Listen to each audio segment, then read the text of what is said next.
lamentablemente quería conectarme desde el celular, tenía mala señal, pero bueno, damos inicio.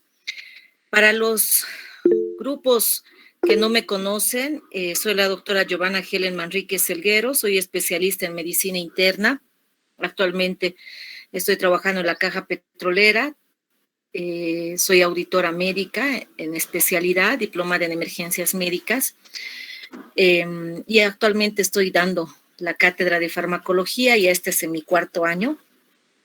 Y pues prestos ahora para, juntamente con los nuevos docentes y el plantel que ya habitualmente está con la cátedra, pues damos inicio a esta etapa de las teóricas. En este caso nos designaron revisar lo que es la farmacoepidemiología y farmacovigilancia. Es importante trazarnos objetivos para ver qué es lo que necesitamos conocer. Como ustedes saben, tenemos el texto base que es de Velázquez, pero podemos revisar cualquier otro texto que conozcan de farmacología. Y las teóricas tienen como objetivo hacer un pequeño resumen o estandarizar algunos elementos que se van viendo en las prácticas, obviamente conjuncionando con el texto y lo que se maneja actualmente en la práctica.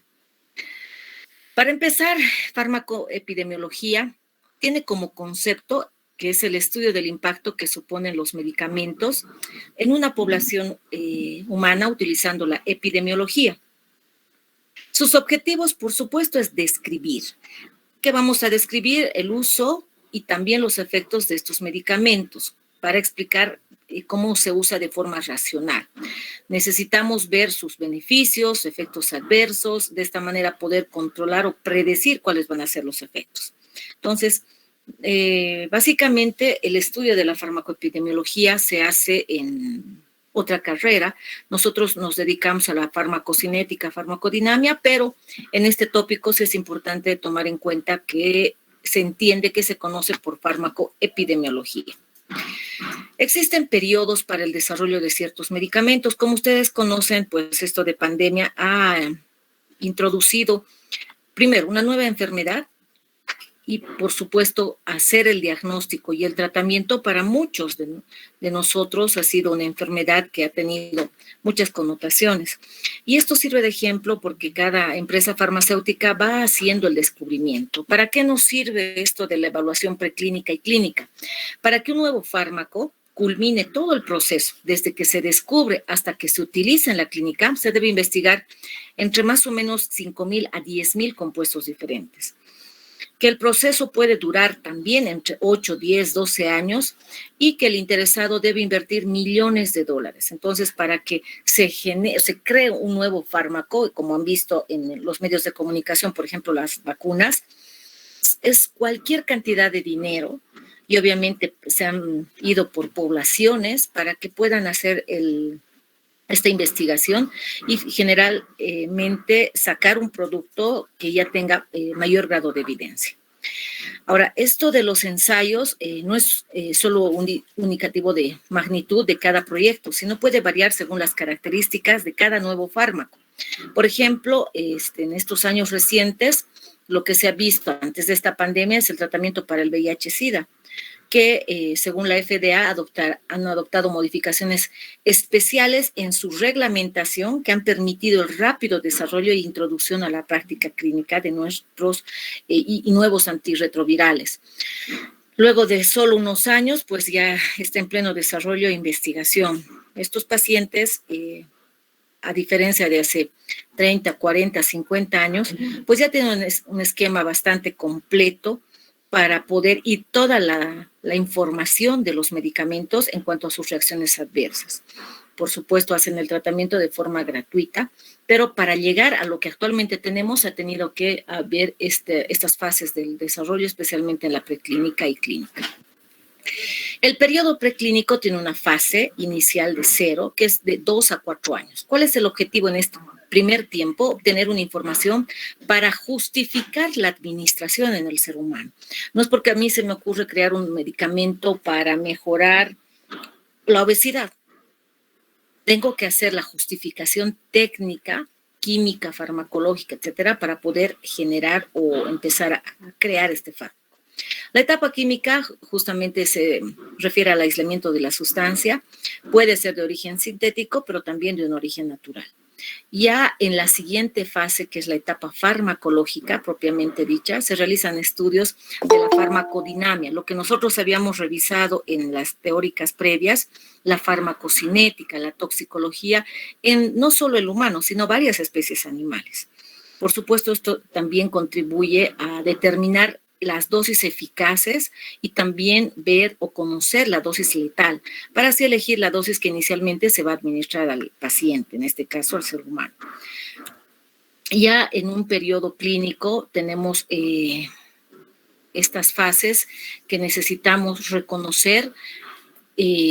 Básicamente, la primera es la fase 1 de seguridad, es decir, se refiere a administrar el fármaco al voluntario, a la persona voluntaria, que inicialmente sea un paciente sano. Y esto para realizar una valoración de cómo produce toxicidad aguda, así como tener una aproximación de la farmacocinética y farmacodinamia inicial. Recordemos que para tener y conocer el efecto del fármaco, precisamente tiene que ser un paciente sano.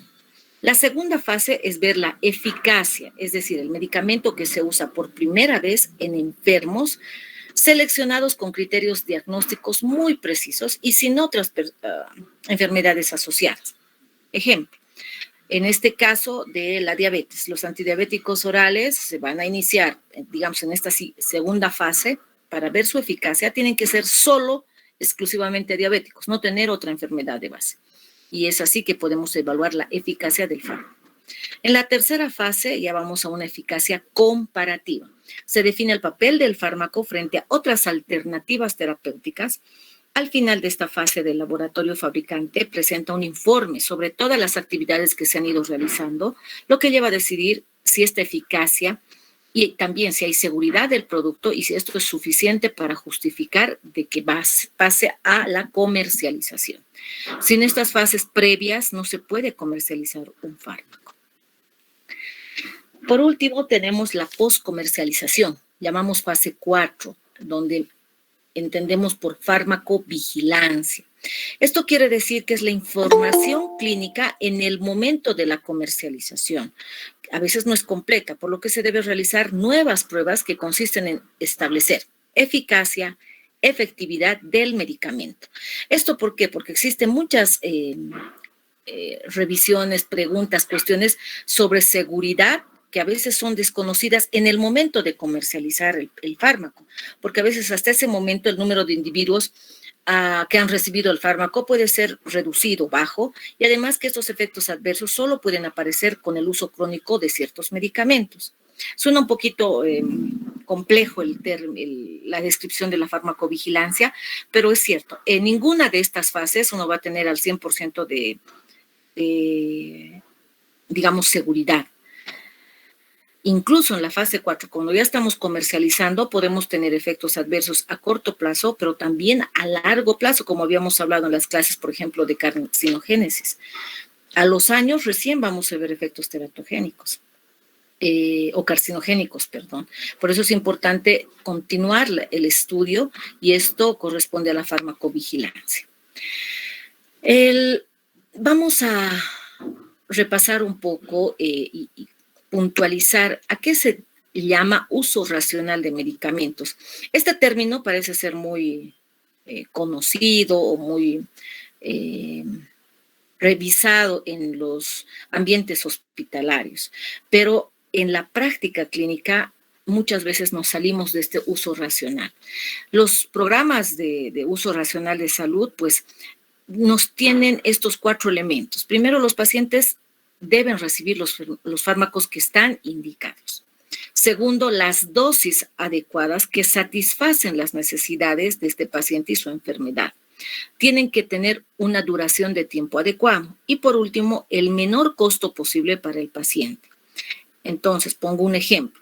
No es lo mismo que yo le dé por decir algo, el paracetamol, que les ponía en ejemplo en el curso, de 500 miligramos que pueden comprar en 20 centavos, 50 centavos en la farmacia, una tableta, diferente a comprar el Tracil, El Crasil tiene un nombre comercial, es granulado, es de sabor agradable, además dulce, que se diluye, mucho más fácil su acceso, pero es más costoso y a veces menos accesible. Y si es diabético el paciente, no puede consumir. Entonces, ahí tiene que ver ese uso racional de medicamentos, la dosis, el fármaco que se está indicando, la duración del tiempo y lo más importante para este tiempo de pandemia, pues que sea el menor costo posible. Ahora, existen varios errores de prescripción, muchas veces asociaciones indebidas, es decir, errores llamamos a cuando yo prescribo un medicamento y no tomo en cuenta la enfermedad que él tiene de base, que puede estar llevando una medicación y al prescribirlo el fármaco actual y no tengo esa revisión de la historia clínica, puedo hacer esa asociación, combinación inadecuada. La omisión, muchos a veces incurrimos en prescribir el medicamento, por ejemplo, los Sartán, 10 tabletas, 1 cada día, por ejemplo. No le estamos poniendo la concentración. El paciente puede ir a la farmacia y pueden darle de 50 o pueden darle de 100 miligramos y eso no va a tener el mismo efecto. Estamos omitiendo la prescripción completa de la receta. La sobreprescripción, esto es más frecuente en temas o en ambientes hospitalarios, ¿no? Y por último, la hipertenencia terapéutica. Algunas veces, cuando hacemos guardias y el paciente, por ejemplo, las salas de terapia intensiva, llega un médico al turno de lunes, inicia un tratamiento antibiótico. Al martes o el miércoles viene el siguiente médico de guardia y por diferentes circunstancias cambia el antibiótico. Y a veces no hay la justificación. Llega un médico C el día jueves o viernes y cambia otra vez el medicamento. Puede ser el mismo del primero o a veces un tercer fármaco que no había recibido el paciente. Entonces, a veces suele ocurrir este tipo de eventualidades, por eso es que es necesario identificar estos elementos al momento de hacer la prescripción. Vamos a conceptualizar cómo definimos la farmacovigilancia y cuál es el objetivo. La definición, según la OMS, define que desde el 2002 se transforma se entiende como una ciencia y como actividades relacionadas o relativas a la detección, evaluación, comprensión y prevención de los efectos adversos de los medicamentos o cualquier otro tipo relacionado a ello. Entonces, justamente vigilancia es estar en vigilia continua. Y eso se hace a partir de que uno administra el medicamento. Por eso dice, es detectar, evaluar, comprender, prevenir estos efectos. ¿Cuál es el objetivo? Todos los medicamentos, antes de empezar a comercializarse, se prueban en ensayos clínicos, de forma muy controlada hasta la salida al mercado, lo que ha pasado con las vacunas para el COVID. Sin embargo, estos ensayos se realizan en un número reducido de personas, claro, porque para hacer estos estudios se necesita varios elementos para tener el permiso de autorización, no solo en animales, ya cuando se hacen personas. Y esto comparado con la cantidad y diversidad en pacientes que los utilizarán una vez que esté disponible en todas las farmacias. Es decir, tenemos que evaluar pacientes que van a recibir ancianos, embarazadas, pediátricos, etcétera. Entonces, para todo este tipo de población tiene que haber el cuidado suficiente de comercializar con las indicaciones pertinentes. Estas situaciones distintas a las llevadas a cabo en los ensayos clínicos pueden traer consigo la aparición de nuevas reacciones adversas que no aparecieron antes de la presencia de la nueva variable, tales como la exposición prolongada, la interacción con otros fármacos, la baja frecuencia o simplemente porque hay determinados grupos, por ejemplo en este caso los niños, que quizá no han sido incluidos en el ensayo. Suele pasar. Ejemplo, las vacunas, es el típico ejemplo que ahora podemos hablar después de la pandemia, porque si bien la primera vacuna que nosotros teníamos era la Sinopharm, después la AstraZeneca, ¿no? Y al último recién la Pfizer. Y ahí ha habido varios criterios de decir los pediatras y a partir de qué edad hacemos la administración de la vacuna. Ahora, no es lo mismo en niños chiquitos una dosis que los adolescentes doble dosis de la Pfizer. Entonces, son elementos que se tienen que tomar en cuenta al momento de ver y hacer esta farmacovigilancia. ¿Cuáles son los tipos, de acuerdo al seguimiento que se hace, y esto han debido llevar en salud pública, hay estudios analíticos. Primero, el de tipo observacional. Este comprende dos tipos de estudios, los estudios de corte y los estudios de casos y controles. Esto generalmente es para estudiar el de corte, estudia un grupo de pacientes que están expuestos a un fármaco específico, estos casos, y se compara a un grupo que no está expuesto al fármaco, controles o placebo, decimos. Se recoge toda la información de estos dos grupos sobre la aparición de reacciones adversas. Estas investigaciones son prospectivas. En resumen, parte de este fármaco se busca para confirmar el efecto adverso atribuido a este medicamento. Entonces, este estudio de corte tiene esta característica de hacer la comparación. El otro estudio analítico de tipo observacional es de casos y controles. Entonces, acá se compara pacientes que presentan un efecto adverso concreto, es decir, el caso, con otros que no los tienen, controles, para identificar los factores de riesgo de la exposición al fármaco. Por lo general se trata de estudios al revés, ¿no? Retrospectivos, es decir, parte del efecto adverso se busca en relación al fármaco responsable. Otro tipo de estudios analíticos es el experimental, y ahí tenemos ensayo clínico controlado. Consiste en una investigación efectuada a un grupo representativo de la población con el fin de determinar o confirmar las reacciones adversas, no solo a uno, pueden ser a varios medicamentos. Luego existen los estudios descriptivos, los que muchos de nosotros utilizamos, ¿no? Estos estudios descriptivos, y tenemos aquí la notificación voluntaria. Puede haber programas de prevención, que es lo que mostramos en letras blancas, que obviamente tienen sus elementos para incluso ver desde cómo se prescribe la receta, cómo se lee la copia, y obviamente se hace un cuestionario. Y también programas de vigilancia intensiva en los hospitales. Esto a veces el personal de enfermería en coordinación con el Comité de Epidemiología y Vigilancia, porque hay que monitorizar estos efectos adversos que se presentan en los pacientes hospitalizados. Este tipo de estudios descriptivos son de, digamos, el primer peldaño en el proceso de investigación, que nos sirven de mucho para poder hacer y evaluar, en este caso, estos efectos adversos que pueden presentar. Hoy por hoy se ha visto muchos estudios descriptivos, justamente en esto de los programas de vigilancia en hospitales con los corticoides, en pacientes con COVID. Ver qué reacciones y la anticoagulación. Estos dos fármacos han sido revisados a nivel mundial.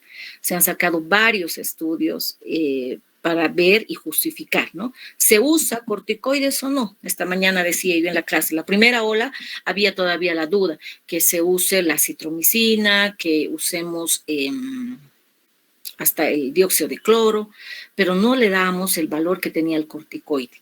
Después de varios estudios descriptivos y que ha pasado en la segunda y tercera ola, pues está descrito y está como protocolos, no solo a nivel mundial, también en nuestros hospitales por la ASUS y por el ministerio, de que tenemos que usar los corticoides. Entonces, por eso es importante esta revisión, esta farmacovigilancia. También dentro de los estudios descriptivos tenemos este cruce de registros médicos. Tiene como objetivo la interconexión de las bases de datos en las que se puede recoger tantos datos diagnósticos y también de tratamiento. Se han hecho publicaciones de casos, muchas, si no es miles, en esto del COVID actualmente, ¿no? Y por último, bueno, estudios de estadística de morbimortalidad. Cada centro hospitalario, especialmente que tiene formación de internos residentes, hace estos estudios de morbimortalidad, porque esto sirve para establecer una relación entre una reacción adversa con frecuencia grave y el consumo de fármacos. Y muchas veces ahora extrapolamos eso a la patología de base, ¿no? ¿Cuál ha sido la primera causa de muerte este mes, por ejemplo? Viendo el diagnóstico, y por supuesto, todo tiene que ver con la medicación. A veces hay gérmenes multiresistentes en terapia intensiva, y al salir al paciente a piso de medicina interna o de cirugía, pues empieza a presentarse más de 2 o 3 casos con bacterias multiresistentes, Pseudomonas, Serratia, etc. Y por eso es necesario hacer esta farmacovigilancia. Ahora, tenemos que definir qué es un medicamento esencial. ¿Cómo se conoce un médico genérico o el medicamento de venta libre? Empezaremos con el esencial. Son de máxima importancia, son indispensables, pero no así los medicamentos genéricos, también llamado por la especialidad farmacéutica genérica. Especialidad que con similar principio activo, la misma forma farmacéutica, igual composición cual y cuantitativa y dosis similares a otras especialidades de referencia, así como ser bioequivalentes con ella y cuyo perfil de eficacia y seguridad estén suficientemente establecidos. El medicamento genérico es como decirles el paracetamol. ¿Cuál es el nombre genérico? Llamaremos o daremos ejemplo como el paracetamol. Pero cuando tenemos, y más adelante vamos a ver ya el nombre comercial, Paibus, Trasil, etc. Nosotros tenemos que empezar a describir y entender cuál es el medicamento esencial o en este caso el medicamento genérico. Algunos de estos fármacos son de venta libre, es decir, no se emite receta.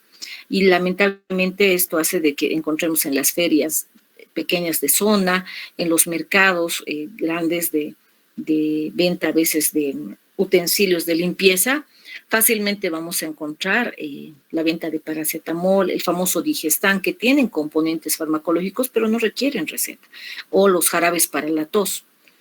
Entonces, hay varios de estos fármacos que sin receta el paciente puede consumir. Señalar los criterios de selección del medicamento esencial. ¿Qué se entiende por medicamento esencial? Que sea pertinente en el tema de salud pública. La presentación farmacéutica sea la adecuada, que haya eficacia y seguridad comprobada, que esté descrita. Hay una evaluación comparativa del riesgo de las alternativas farmacológicas. Por supuesto, el costo debe de ser accesible y que esté disponible el fármaco en el mercado, en varias de las farmacias. Que no estén en inclusión de otros productos combinados, es decir, que no vengan, por ejemplo, vamos al antihipertensivo. El losartán más hidroclorotiazida viene como una de las empresas, ¿no? Simperten D. Yo tengo que verificar que el medicamento esencial no puede tener estas combinaciones. Las dosis deben ser fijas y el empleo del nombre, por supuesto, tiene que ser nombre genérico. Ahora, veamos qué se entiende por registro de medicamentos. Tenemos un formulario terapéutico nacional y un listado nacional de medicamentos esenciales. Hay diferencia y es necesario conocerlos. ¿Por qué? Por ejemplo, tenemos este formulario terapéutico que a nivel nacional, ¿qué comprende? Es un documento que tiene monografías de los principios activos de la lista básica de los medicamentos esenciales. De esta manera vamos a prevenir y tratar las enfermedades más prevalentes. Está dirigido a profesionales tanto de medicina que describen en la red de salud pública y especialmente a los que trabajan en atención primaria. Hablemos de la área médica, ¿no? También odontólogos hacen prescripción de medicación. Cuenta con el aval del Comité Terapéutico Nacional, tomando como criterio de selección la situación epidemiológica del país, la eficacia y seguridad, además de calidad de estos fármacos. Entonces, esto es lo que se entiende por formulario terapéutico nacional. Tenemos otro documento, es el Listado Nacional de Medicamentos Esenciales, lo que llamamos el LINAME. Nosotros tenemos dos escenarios de trabajo, unos que estamos dependientes de la seguridad social a corto plazo, donde está la Caja Petrolera Nacional, Cordes, Cosmil, la Caja de Salud de la banca privada, la Caja de Caminos y la banca estatal. Entonces, esta lista nacional de medicamentos, el INAME, es nuestra base para que nosotros podamos ofertar y dar al paciente. Si yo como miembro o como médico de la Caja Petrolera me salgo del INAME, por supuesto no va a cubrir la farmacia de mi hospital y yo tengo que hacer el descargo de que darle la opción al paciente qué otro medicamento se puede comprar y explicándole que no cubre en la caja. Entonces, básicamente este listado es algo de medicamentos básicos que se enumeran los medicamentos mínimos necesarios para el Sistema Nacional Básico en Atención de Salud. Incluyen medicamentos que son más eficaces, más seguros, eficientes para enfermedades prioritarias.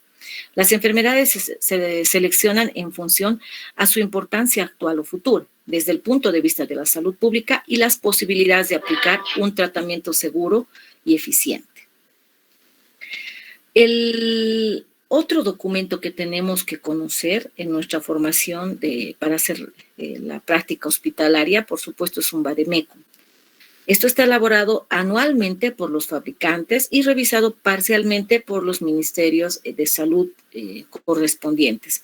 Esto es una herramienta que utilizamos los profesionales en salud para consultar sobre presentaciones, la composición y principales indicaciones de los medicamentos.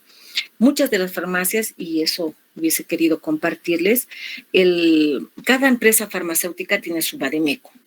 Viene Farmedical y en poco tiempo ustedes van a ver en sus prácticas hospitalarias, doctor, le estoy dejando, no sé, los Sartán, pero tengo mi vademecum. Entonces ahí está la lista de todos sus medicamentos, nombre genérico, el nombre de la empresa, la composición y a veces hasta costos, incluso en qué farmacias están. Entonces, ya cada empresa farmacéutica a veces nos sorprende con esas visitas y pues uno ya en algunos casos puede elegir, ¿no? Yo quiero el omeprazol con bicarbonato, no sé, al 20% y que sea granulado. Allá, pues entonces veo en los vademecums, encuentro ahí el Ulcosol Rapid, por ejemplo, que es de Bagó. Entonces le pondré Ulcosol Rapid para que el paciente pueda recibir. Para eso nos ayuda estos vademecums. Hasta aquí alguna pregunta. Realmente he intentado resumir esta parte pesada de lo que es farmacoepidemiología y farmacovigilancia, pero no